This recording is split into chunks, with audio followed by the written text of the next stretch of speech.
Bonsoir. Vous pensez passer un bon moment? C'est effrayant ce que vous allez vous amuser. Vous êtes sur le point d'entrer dans le monde de chill, où des choses inconnues se faufilent, serpentant, rampant et glissant dans la noirceur d'une nuit sans lune. Voici le monde de l'horreur, le monde des vampires, des fantômes et autres ghouls, le monde des phénomènes terrifiants auxquels il vaut mieux ne pas rêver. Bonjour YouTube, aujourd'hui je vais vous faire une présentation et une critique d'un jeu d'horreur, connu, pas connu, ça va dépendre un petit peu de votre background. On parle d'un jeu d'horreur du nom de Chill, la troisième édition. Puis voilà, je vais vous parler d'un petit peu de ce que j'en ai pensé. Ça fait quand même 2 ans, 2015, ouais, 2015 que c'est sorti. Moi, j'avais participé au backing d'une certaine façon parce que c'était un Kickstarter. Mais en tout cas, bref, je vais vous parler de tout ça. Et puis, un petit update, une petite mise à jour à la fin de la chaîne et tout. Donc, Chill, oui, Chill, c'est quoi ça, Chill? C'est très similaire à l'appel de Cthulhu, je vous dirais. Cependant, on est plus dans les monstres classiques, on est un petit peu moins là, dans les mythos justement de Lovecraftien. On est vraiment dans le tuage de monstres classiques, là, les fantômes, les loups-garous, les vampires, name it, là.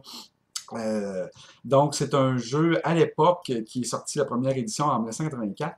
Et puis, ça a connu vraiment un bon succès, je vous dirais. Là, il y a beaucoup de modules, ça a été traduit en français, puis c'était très basé, inspiré de la Hammer, je vous dirais. La Hammer, pour ceux qui ne connaissent pas, c'est une compagnie british là, qui reprenait des monstres classiques Universal, puis bon, avec la deuxième vague avec les Christopher Lee, Peter Cushing, tout ça. Bref, c'était très inspiré. Et donc, c'était ancré dans l'époque 84, donc un succès.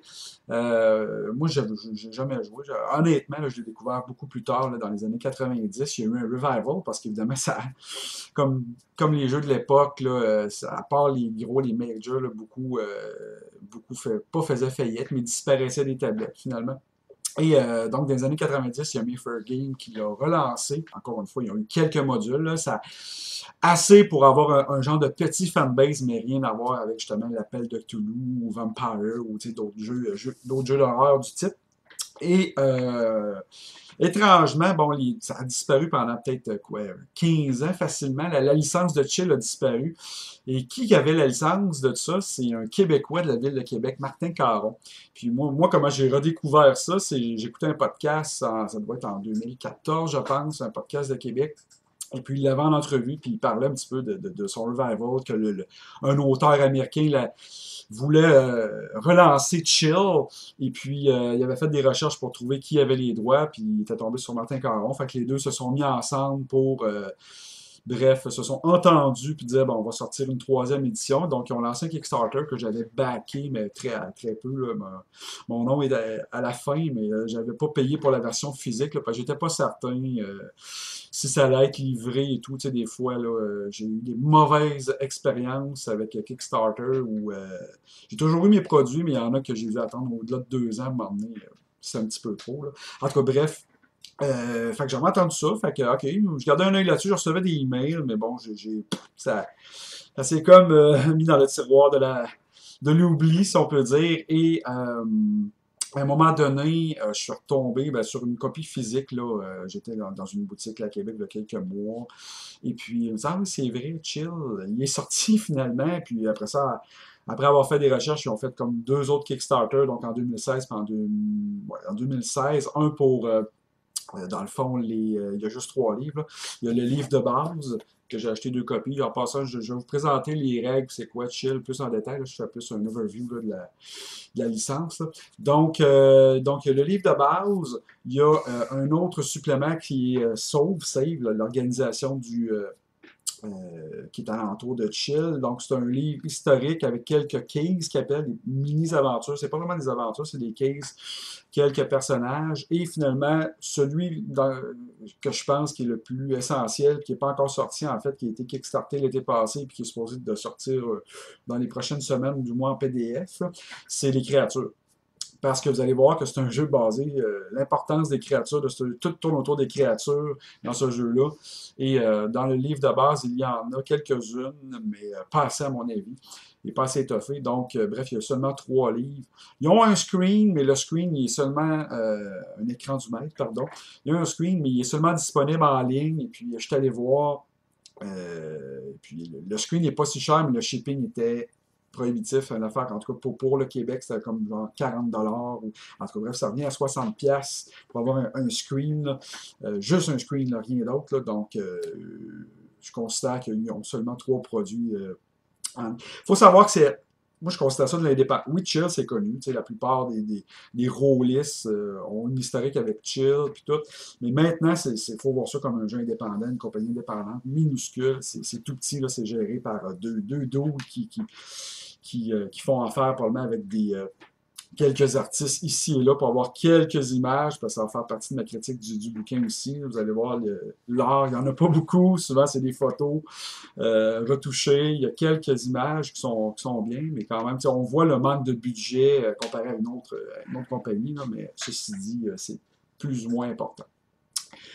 Donc voilà, fait que ça c'est l'overview de la compagnie. Donc ceux qui produisent ça maintenant, c'est Rolling Door Games. OK. Livre assez difficile quand même à trouver en boutique, je pense. Bon, moi j'avais pris le dernier dans une boutique à Québec, et puis bon, grâce à moi, il en a recommandé trois autres, donc ça va être sur les tablettes, mais c'est assez difficile. Tu sais, comme à Montréal, les majors ne l'ont même pas en boutique, là, donc ça peut être assez difficile. Et amis français, parce que je sais que j'ai énormément de followers qui sont de France. Sachez que, encore une fois, la France est assez avant-gardiste sur nous, sont en avance. Le jeu de rôle, surtout d'horreur, l'appel de Toulouse, ça a toujours été plus fort en France, et Chill également. C'est pour ça qu'il y avait une traduction, les 2 éditions, une traduction. Et sachez que oui, la 3e édition aura sa traduction française. Et je ne sais pas quand ça va sortir. Peut-être que je vais mettre un lien avec la compagnie, mais j'ai vu passer sur le Facebook de la compagnie. D'ailleurs, c'est le fun parce que Martin Caron étant québécois, souvent il va poster des mises à jour en anglais et en français. Donc, on va avoir une version française et je ne sais pas si ça va être oui, ça va être une traduction intégrale, mais est-ce qu'ils vont reprendre la couverture? Je crois que non, je pense qu'ils vont faire affaire avec d'autres artistes, mais ça, c'est pure spéculation de ma part. Donc, sachez au moins ceci.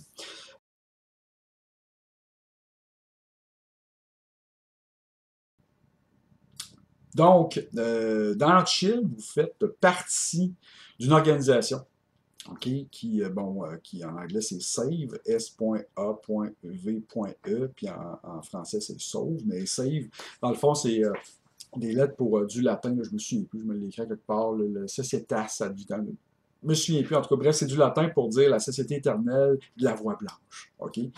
C'est une organisation secrète, vous voyez ça comme les Watchers dans Buffy, des trucs comme ça. Et au départ, justement, les premières éditions, c'était big. Là, c'est une société que, évidemment, c'est tout décrit ça dans les livres. Hein. Il y a des portions sur l'historique de Save, l'organisation qui combat le mal. Et puis là, je vous parle des premiers, là, 200-300 ans, là, qui ont eu affaire à l'inconnu, The Unknown. C'est vraiment c'est des termes importants dans le jeu. Le The Unknown, l'inconnu, save, les envoyés, c'est comme les 3 mots là, que vous allez revoir un peu partout. Vous jouez des envoyés de la save qui se battent contre des créatures de l'inconnu, The Unknown. Okay, je vais essayer de traduire à chaque fois. Là. Puis l'Unknown, c'est quoi? C'est un peu comme un peu à l'Angel, je fais pas de référence, là, parce que j'écoute du Buffy et du Angel ces temps-ci. C'est comme, vous voyez ça, il y a une dimension, et puis il y a une autre dimension que nous, humains qui ne comprenons pas trop ça, on appelle ça l'inconnu, ni unknown, puis des créatures sortent de là et viennent dans notre monde. Donc, tous les fantômes, les vampires, les werewolves existent et proviennent de cet endroit-là. Et nous jouons des envoyés qui, des fois même, avons accès à des pouvoirs parce qu'il y a de la magie, ils appellent ça the art, l'art dans ceci. Et les envoyés, donc les bons, les gentils, vont taper dans la même énergie que les méchants. C'est juste que nous, notre magie, elle est blanche. Là, je montre des tokens, puis tantôt, je vais parler des règlements. Et les méchants tapent dans la magie noire. Et dans le fond, ça tourne autour de ça. Donc, c'est très C'était freeform, OK? Vous pouvez mettre ça un peu où est-ce que vous voulez sur la planète. Il n'y a pas ah, faut jouer là, dans les années 30. Non, non, non, c'est un jeu contemporain, mais évidemment, c'est la troisième édition. On est dans les années 2016-2017, donc c'est très différent des années 80 où il n'y avait pas de cellulaire, pas d'Internet, des trucs comme ça. Mais c'est ça, fait qu'il vous parle beaucoup de la Save. Au début, c'était vraiment une grosse organisation. Global mondial, là, basé en Angleterre. Deuxième édition, c'était plus en Irlande. Il y avait des archives. Puis il y a un gros métaplot là-dedans où est-ce que, bon, ils ont été par l'intérieur, infiltrés par The Unknown, les méchants. Et bref, ils ont été pratiquement détruits. Et puis là, dans la troisième édition, il vous parle un petit peu de la reconstruction de l'organisation SAVE, où il y a des symposiums, puis où est-ce que là, ils ont vraiment des conférences où il y a 6 personnes qui ont dit, bon, ben regardez, maintenant la magie, on va séparer ça en 6, the art, toi, tu vas être responsable de la magie restaurative et tout. Et c'est devenu très, je comparais ça à la Delta Green, c'est très underground, très cellule, quasiment terroriste. Là. Ils ont dit, bon, c'est fait, Save a quasiment disparu à l'époque. Et ils ont décidé de garder ça justement très cellule, c'est-à-dire que maintenant, quand tu fais partie de Save, mettons, Save Montréal, ben, tu es au fait d'à peu près 2 autres cellules de Save non loin pour avoir de l'aide, New York peut-être pas loin, pour justement empêcher un anéantissement total du nouveau Save. Donc, on vous présente tout ça à l'intérieur, vous jouez des envoyés, et puis généralement, bon, vous pouvez faire une première session, une session 0, comment. Généralement, il faut décrire comment on est venu en contact. On ne devient pas agent de save comme ça. Il faut avoir eu un premier contact avec l'inconnu. OK, je ne sais pas, moi, ça peut être, on a vu un fantôme, on a assisté à une mort étrange. Et là, généralement, d'autres envoyés de save vont venir en contact avec nous et là, voir comment il gère ça, lui. Est-ce qu'il perd la carte ou il est capable de gérer ça? Et puis, généralement, c'est comme ça que vous allez construire votre personnage. Euh, et voilà, c'est ça que j'aime. C'est très, tu sais, c'est très cliché, mais c'est très pop. C'est très, vous pouvez l'adapter. Tu sais, vous aimez un peu plus, justement, Supernatural, être plus, sans avoir toute l'organisation de save, vous pouvez le faire. Vous pouvez être juste des dudes qui ont eu affaire avec l'inconnu. Et puis, partir en chasse, vous pouvez justement un peu plus à la Buffy. Moi, mon save un peu plus justement, les Watchers. Il y a une organisation qui envoie des gens chapeauter quelques jeunes, et puis c'est comme ça qu'ils fonctionne. Vous êtes libre de faire ce que vous voulez avec Chill. Okay? Donc, c'est grosso modo, c'est ça. Vous allez buter des monstres. Par contre, ce n'est pas nécessairement un jeu d'action, un jeu d'action nécessairement non plus. En tout cas, les règles ne le permettent pas, je pense, des gros combats épiques, là, la Savage World ou Monster of the Week. Non, on est encore là dans le jeu d'investigation. Par contre, il y a des twists intéressants là, que je vais parler dans ma phase de règles. Donc, voilà, ça c'est la présentation de Chill. Le livre en lui-même, moi, bon, le livre en lui-même, il y a énormément de bonnes idées là-dedans, OK? Mais j'ai l'impression que ça a été mis dans un plat, ça a été brassé, puis ça a été rejeté dans le livre, on dirait. Il manque un travail peut-être d'édition ou de troisième personne qui passe derrière. Pourquoi les chapitres sont les chapitres sont un petit peu mal agencés. Vous allez voir, les informations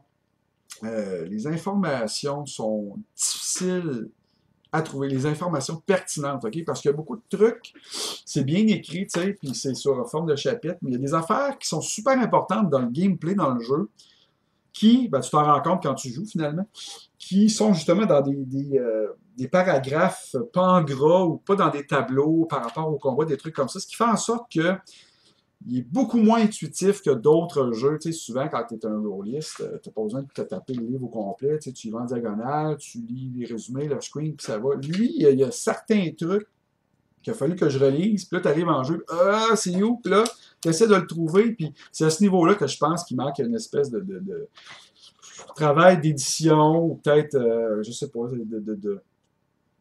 de fini. En tout cas, bref, c'est mon avis. Je pense que je suis pas le seul, là, mais je m'en suis vraiment rendu compte là, en jouant. Mais bon, ceci dit, Le jeu n'est pas si difficile que ça. C'est juste, comme je vous dis, s'il y a des petites subtilités, des fois des questions par les joueurs, ben là, ça peut faire Oh boy, ouais, fait que bon. Oui, ma façon de faire, c'est essayer de plus staller la game, puis bon, on peut roller avec ça. Mais si vous voulez être by the book, puis vous avez un joueur à la table qui est by the book, puis qui veut la réponse, oh boy. Fait que je me suis mis énormément d'annotations parce que le game system, the art, the edge et le jeu. Bon, je suis peut-être un peu vague, là, c'est une impression que je vous donne. Là. Le jeu, par exemple, euh, bon, il n'y a pas. Vous pouvez jouer, mettons, un exemple, une invasion de zombies, des trucs comme ça. Bon, c'est pas le jeu que je prendrais pour faire ça, mais vous pouvez le faire. Mais généralement, ça va être un big bad, ok, un gros méchant à la fin. Ça peut être une sorcière, ça peut être, je sais pas moi, un vampire. Là, je vais dans les classiques, pas des trucs que j'utiliserai peut-être pas dans les prochaines parties. Et lui, il faut le préparer énormément. OK? Je vois ça un petit peu comme je vais faire une comparaison avec Donjon Dragon. Quand vous êtes GM, vous n'aimez pas jouer, mettons, un Necromancer niveau 20 contre vos joueurs parce que vous trouvez qu'il y a beaucoup de spells, il y a beaucoup de choses à gérer. Ben, chill, c'est ça. Vous dites tout de suite, chill, c'est ça. Si vous jouez juste un vampire qui bite, ça va être hyper plat. En tout cas, là, vous pouvez avoir une game d'ambiance, une game d'horreur qui va être le fun en roleplay, mais la fin de la partie va être très plate. Ils vont trouver la tanière puis that's it. Donc, les créatures ont énormément de pouvoir à gérer. Ils ont beaucoup de trucs qui s'activent à certains moments dans la partie. Donc, il y a un gros côté tactique, quatrième édition de Donjon Dragon, là, exemple. Bon, jeu avec des tokens, je vais en parler un petit peu plus tard. Bon, quand la créature sait que les envoyés l'ont trouvé, elle active un token, là, elle active tel pouvoir. Là, ses minions vont s'activer. Il y a beaucoup de gestion comme ça. Oui, bon. Plus on joue, plus c'est facile de le gérer, mais au début, il y a beaucoup de trucs. Puis je pense que leurs pouvoirs sont intéressants à The Ark, mais c'est ça, ils ont des. C'est une page ou une demi-page, des fois par power, puis c'est important de les maîtriser, donc faut le préparer. Là. On est moins dans, je sais pas, mais Cypher System, où j'ai une idée tellement, qu'il est niveau 4, il y a tel pouvoir à 3. Lui, il faut que tu maîtrises tous les spells, si on peut dire, pour que ce soit intéressant, pour que ce soit varié et que les joueurs aient un certain challenge. Donc, il faut préparer énormément sa créature, ses spells et l'endroit, ses minions. Ça fait vraiment partie intégrante du jeu, en plus de l'investigation. Et il y a beaucoup de spells, puis quand je dis des spells, de la magie, des arts, eux autres, ils ont un autre nom. Ce qui est le fun, c'est que c'est pas boule de feu puis électricité. Non, c'est souvent des trucs hyper intéressants. C'est pour ça qu'il faut les préparer. Dans le Quick Start, excusez, il y a les règles pour jouer avec une petite aventure. Et bon, spoiler, la créature de la fin, c'est une espèce de hag, une vieille dame qui a enlevé un jeune enfant. Puis elle, un de ses pouvoirs, OK, c'est Erase Memory. OK, effacer la mémoire. Fait que là, lorsque vous jouez cette aventure-là, bon, ben, les joueurs arrivent, rencontrent la famille, policiers, puis à un moment donné, à un certain moment, la Hag va activer ce pouvoir-là parce que dans la nuit. Et là, ça crée quoi d'intéressant parce que là, tout le monde a comme oublié l'existence de ce jeune garçon-là. Autant les policiers, même les parents. Fait que là, tu sais, vous voyez, c'est super intéressant comme concept, mais là, il faut que tu le gères au bon moment. Et puis, la Hag, ben là, j'en dirais pas trop, je ne pas trop. Elle a évidemment d'autres pouvoirs. Et donc, c'est un jeu, il faut être préparé. Je pense à Chill, honnêtement, c'est un des jeux qu'il faut se préparer le plus. Un peu comme à l'appel de Cthulhu. Là. Ben, tous les jeux d'investigation, je pense que ça demande une certaine part d'investigation, de préparation, pardon. Donc, le système en lui-même, je vais mettre une feuille parce que ma caméra ne zoome pas bien. C'est un système au départ, de pourcentage. OK? Donc, on a des caractéristiques, des attributs, OK? Et c'est toujours, encore une fois, là, en bas de ça, c'est le même principe que l'appel de tout le même 7e édition. Les réussites, OK? Vous tirez et il faut tirer en dessous de notre attribut, donc plus c'est haut, mieux c'est.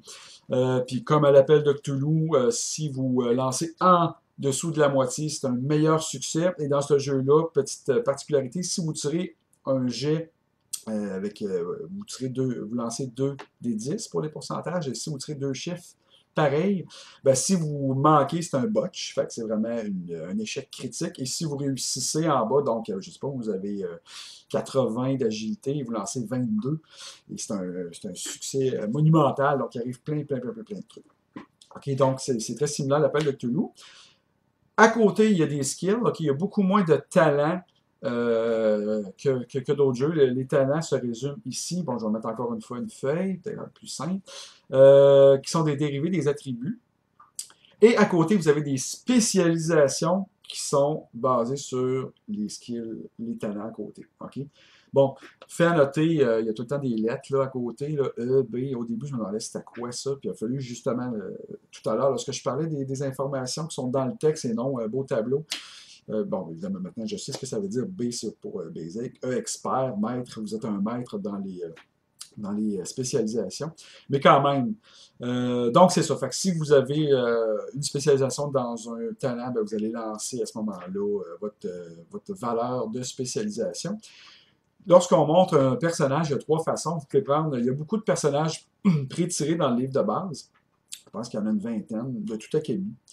Ensuite, il y a des templates que vous pouvez utiliser, donc sans leur background. Sinon, vous pouvez monter votre personnage du début à la fin, et c'est un petit peu à la GURPS ou d'une certaine manière, peut-être ça va jouer, c'est point de base. Là. Vous avez des points, puis tout dépendant, plus que vous en mettez dans les attributs, ben, moins vous allez en avoir pour les spécialisations. Si vous voulez avoir de la magie, taper dans la magie, ça coûte des points de développement. C'est ça que vous allez gagner dans ce jeu-là. Là, l'expérience, c'est des points de développement, puis vous continuez à acheter des points. Fait que c'est point de base. Fait que ça, c'est un plus un pour ce système-là. On adore les jeux de points qui ne sont pas basés sur des niveaux. Fait que vous pouvez customiser un peu plus vraiment comme vous voulez. Fait qu'il y a trois façons. Et le livre, encore une fois, le premier chapitre, là, il vous explique comment monter votre bonhomme, comment acheter quoi. Et voilà. Et finalement, donc vous avez maintenant ensuite l'art. Donc si vous utilisez de la magie, il n'y a pas beaucoup de magie. Il y a pas, vous n'avez pas un accès incroyable à plein de spells. Non, non, c'est lorsque vous apprenez, je ne sais pas moi, un spell de restauration, ben, c'est une combinaison de science, de magie, puis quand vous l'utilisez, ben, ça coûte cher dans le jeu. Je vais vous expliquer, je vais y arriver au fameux token. Là. Et voilà, vous pouvez, lorsque vous montez votre personnage un peu à la Savage World, mettre des edges, des drawbacks, donc des défauts à votre personnage pourquoi on se met des défauts? Ben, ça nous donne des points de développement, donc on peut s'acheter d'autres choses. On aime ça les défauts parce que ça met de la chair autour de notre personnage et ça nous donne des points pour qu'il soit plus fort. T'sais. Donc, globalement, c'est à peu près ça. C'est assez simple. OK. Les combats, comment ça fonctionne? Ben, c'est ça. C'est bon, vous lancez. Comme j'ai dit, par contre, les combats, attendez-vous pas justement que ça soit très combat orienté, à moins là, de mettre des zombies. Là. Mais vous mettez un fantôme, ben, c'est pas à coup de poing, coup de batte de baseball, ça donne rien d'avoir des grosses stats là, physiques. Là. Vous allez rien faire. Le but, c'est de trouver comment l'entité est morte et puis comment mettre ses ossements en paix, du sel. C'est un jeu d'investigation. Donc, l'aspect combat, si vous voulez jouer le gros Monster of the Week, je pense pas que c'est le meilleur système pour, comme j'ai dit tout à l'heure, c'est plus l'investigation. Ce qui fait en sorte que vous n'avez même pas de points de vie. Ce qui fait en sorte que il n'y a aucun tableau. Ils ne vous disent pas un fusil, un gun, ça fait combien de dégâts. Non. Ça, c'est une autre affaire qu'il a fallu que je trouve dans un paragraphe. À un moment donné, ils nous disent c'est seulement des degrés de blessure. OK? Puis là, c'est le GM, dans Chill, c'est le Chill Master, le CM, qui décide, OK, qui va dire ben, telle attaque fait une injury, du damage critique. Ou elle va faire, mettons, sérieux, c'est en anglais, ou du dommage majeur. Puis là, vous allez voir sur le petit tableau, et puis là, on va vous dire, le majeur, ben, ça enlève 30% à tout ce qui est tout ce qui est physique. Si c'est mental, les attaques psychiques ou de l'horreur, un peu comme elle appelle le Cthulhu, lorsque vous perdez de la santé mentale, ben, comme ça ici. Fait que c'est des degrés d'injury, comme ça ici, que vous cochez. Okay? Bon, exemple. Un coup de poing, vous recevez un coup de poing en pleine face. Bon, ben c'est superficiel, vous perdez moins 5. Fait que vous avez une valeur de stamina. Vous enlevez 5, comme ça ici, et le reste, il n'y a pas d'impact. Ah, vous recevez un coup de batte de baseball en pleine face. OK, là, c'est mineur. Fait que là, c'est moins 10. Vous cochez la petite case comme ça ici. Et il y a juste 4 petites cases. OK? Puis si vous arrivez en bas, ben là, vous aurez compris que c'est. On est dans le trauma, là. OK? Donc, c'est comme ça que ça fonctionne. Fait qu'à un moment donné, ils vous disent, bon, un shotgun, ça pourrait être l'équivalent d'une dynamite, mais c'est écrit sous forme de texte. Et oui, ça se retrouve, là, plus qu'on joue dans le livre, là, mais si vous voulez jouer une partie vite, là, mettons juste avec le Quick Start, là, c'est pas écrit ça. Ça prend vraiment les livres de base. Et puis c'est pour ça d'ailleurs que j'ai 2 livres. Hein. C'est un livre où ce que vous allez avoir accès, justement, comme j'ai dit tantôt, à beaucoup de spells pour les méchants, les joueurs, la même affaire, leur talent, leur spécialisation, sont experts, sont basiques. Donc, j'ai pas le choix d'avoir 2 livres à ma table. Là. On ne pouvait pas rouler qu'un livre, c'était trop de se passer le livre. Là. Donc, voilà, fait que le système, c'est comme ça que ça fonctionne. Maintenant, particularité très intéressante qui à mon avis, ben, il y en a qui vont aimer ça, d'autres moins. Il y a les fameux tokens. Donc, dans le jeu, okay, vous avez des tokens qui représentent le côté lumineux, okay, le côté lumineux et le côté obscur de la force. Je dis de la force parce que ça me fait penser énormément à Star Wars, The Edge of the Empire, les nouveaux Star Wars, les nouvelles boîtes qui fonctionnent avec des light side puis dark side. Bon, c'est le même principe. Lorsque vous commencez une partie, vous tirez des tokens. Là, ça peut être une carte. En autant que vous ayez quelque chose qui se flippe d'un bord ou l'autre, OK? Vous en avez une par joueur, y compris le GM, et vous les mettez du côté lumineux, OK, de la lumière, et vous en mettez 2 du côté sombre pour les méchants. OK? Et durant la partie, lorsque vous avez plein d'options quand est-ce qu'on peut flipper. Ben, pour les joueurs, par exemple, je ne sais pas, vous lancez un talent, vous avez, comme j'ai dit tantôt, vous avez 70%, vous avez tiré 75%. Bon, pour réussir, ça vous prend en bas de 70%. Vous pouvez flipper un lumineux du côté noir, ça vous donne 10%, et là, vous êtes à 80%, donc là, vous avez réussi votre talent. Vous voulez utiliser de la magie, donc vous êtes quelqu'un un peu à la Willow. Au départ, vous devez activer votre magie.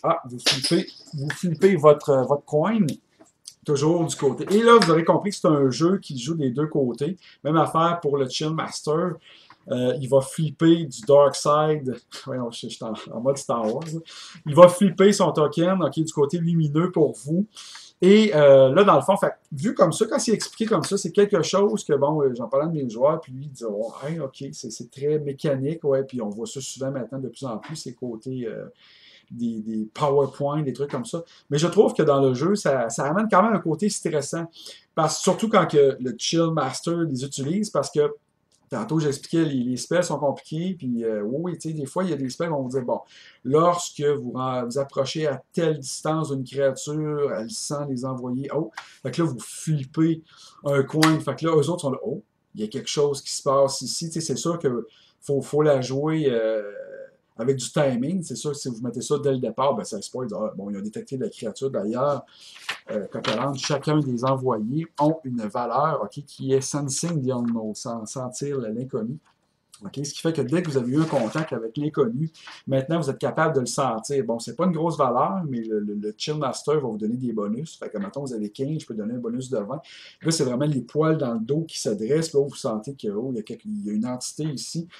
Et puis là, donc, avec le talent, ils peuvent le tirer, le sentir. Et comme j'ai dit, avec les coins, ben là, lorsqu'on est plus en mode, il y a des modes. Il y a un mode d'investigation, puis il y a un mode, bon, on va planter la créature. Comme dans Supernatural, là, on est prêt, bon, on amène notre gros sel, on amène notre telle affaire, et on se prépare, on rentre en mode, et là, c'est les tokens, en tout cas, bref, c'est vraiment quelque chose que je pense que c'est en le jouant qu'on se rend compte si ça fonctionne pour nous ou pas. Fait que ça peut être très intéressant. Un joueur est sur le bord de mourir, bon, on peut flipper tous les tokens du côté dark, fait que ça vous donne une énergie. Fait que c'est comme s'il y avait la lumière du côté, pas des anges, mais qui nous aide, qui nous protège, qui nous aide à combattre le mal envahissant. Le mal, tout ce qu'il veut, c'est le chaos. Et voilà. Donc, bref, ça, même chose. Je crois qu'on peut les acheter via C'est indépendant. Fait en contactant via Google ou Facebook, ils peuvent en envoyer en privé. Moi, ils ont mis l'image, j'ai fait imprimer l'image, puis je les ai mis sur des tokens de poker, là. Donc, mais tu sais, vous pouvez utiliser n'importe quoi là, avec le logo de Save, là, qui est une espèce de signe, je pense que c'est celtique, là. C'est un peu l'équivalent du Elder Sign pour l'appel de Cthulhu. Donc, fait que c'est ça. Fait que le côté mécanique est très intéressant. Comme j'ai dit, le fait qu'on n'a pas de points de vie, que les armes n'ont pas des points, des valeurs fixes. Ça fait un jeu un peu moins de combat, un peu plus d'ambiance, un peu plus de confrontation psychologique, de tactique à la rigueur. Les combats peuvent se faire, sont assez rapides. Le showdown, bon, c'est sûr que les minions servent à ça, mettre un petit, si vous voulez, un peu plus d'action, justement plus Monster Hunter, c'est comme la série là, de bouquins, je ne sais pas si vous connaissez là, Monster Hunter, qui est vraiment une organisation euh, privée qui chasse les monstres. Vous pouvez, dans le fond, vous pouvez l'adapter. C'est juste, c'est à mon avis, c'est une impression personnelle qui fait que c'est un petit peu moins un jeu d'action que j'irais un peu plus à la Savage World, qui serait plus cool, battre des monstres. Mais ça en fait quand même, la particularité de ce jeu-là, c'est un jeu d'ambiance, un jeu d'horreur. Alors voilà pour le système, c'est à peu près ça. J'ai fait un bref survol. Donc, Chill, est-ce qu'on y joue? Est-ce qu'on y joue pas? Bon, écoute, honnêtement, bon, c'est un jeu indépendant, donc je vous dirais, si vous voulez absolument jouer à Chill, encouragez-les. Comme j'ai dit en début, c'est dur à trouver, mais si vous les trouvez, surtout les Français, là, avec la nouvelle édition, attendez, puis vous allez avoir probablement une magnifique édition. Un livre en tant que tel, le livre lui-même, je donnerais un genre de 3 sur 5. Puis le jeu, l'univers, bon, ben là, c'est peut-être un 4.55, ce qui fait une belle note. Mais le livre, ok, je vous le dis, moi, j'ai été déçu à sa lecture, comment est-ce qu'il était agencé. Là, puis il y a des bonnes idées. Là, il y a beaucoup de. On met des extraits de emails, puis c'est très difficile à lire. Énormément, surtout dans le chapitre de Save là, qui fait au moins 50 pages. Là. Il y a beaucoup de conversations entre des joueurs. C'est très un petit peu à la Vampire. Fait que, c'est cool, mais c'est dur là, de suivre une histoire des belles à la fin. Oui, il y a des timelines, après ça, c'est plus simple d'y revenir. Là. En tout cas, bref, c'est du nitpicking, là, fait que ça reste un beau livre. Il n'y a pas énormément d'images. Il y a quelques photos. L'intérieur est plus beau que la couverture. Je la trouve très, très ordinaire. J'aurais aimé ça de quoi d'un peu plus gothique, comme les premières versions. Là. Mais ceci dit, vous pouvez facilement jouer à Chill avec plein d'autres systèmes, ok, en utilisant l'univers, c'est-à-dire que bon, ben, vous faites partie d'une organisation de save qui est au fait de l'inconnu, donc on est dans plein de Dresden Fire. Vous pourriez, pendant un moment, je voulais jouer à la Savage World, je voulais jouer même avec l'appel de Cthulhu, mais bon, je me suis dit non, on va y aller all-in là, avec les petits tokens, puis utiliser les spells comme ils sont. Puis écoute, ça roule bien. Là. La première partie est peut-être un petit peu plus difficile, mais après ça roule quand même assez bien. Donc, oui, je le recommande, ok, ne serait-ce que pour que Chill 3e édition ne subisse pas le même sort que les deux autres, mais bon, c'est ce qui attend les petites éditions de jeux. Donc oui, je vous le recommande. Écoutez, c'est très intéressant. Moi, bon, vous savez, j'aime beaucoup l'horreur, là, donc c'est sûr que je me devais de jouer à ça. Donc, Chill, voilà, c'était ma présentation. J'espère que vous avez apprécié le bref survol. Et ben, merci de m'avoir écouté et on se dit à une prochaine fois.